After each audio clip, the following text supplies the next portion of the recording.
One of the wildest things that my Ghanaian father has ever said to me is that Black Americans are the most useless humans on the planet. And although I do not subscribe to this message, I did make a post about quarter zips and it turned into a diaspora war, so I wanted to touch on the subject.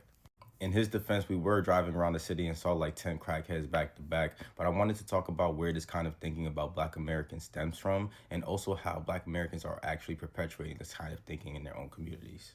So obviously my dad being from Ghana and seeing America as this place of like great opportunity, a way to like have a better life and climb the social ladder, and seeing Black Americans who've been here for generations but have like little to no success to show for it, like he thinks that that's a like them throwing away their opportunity basically. But he's super ignorant to all the systemic factors that cause generational trauma that actually make it harder for some Black Americans to achieve success than people who came to America for the first time. And although this kind of thinking about Black Americans is mainly housed by immigrants, them Nigerians especially, yo, watch out for them. I find it really interesting how Black Americans themselves have kind of subscribed to this ideology, one of the main shows being this whole YN movement.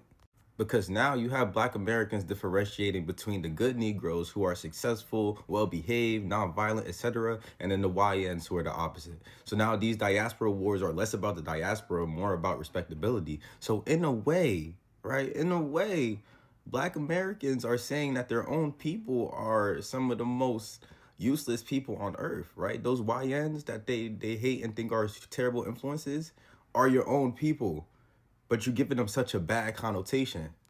It's your way of saying that you're a good nigga for massa while blaming the individual instead of blaming the system that created the individual. In doing so, you subscribe to this whole individualistic mindset, right? This whole like pull yourself up by your bootstraps type of mindset. And you've chosen to look at those who haven't been able to do this as less than.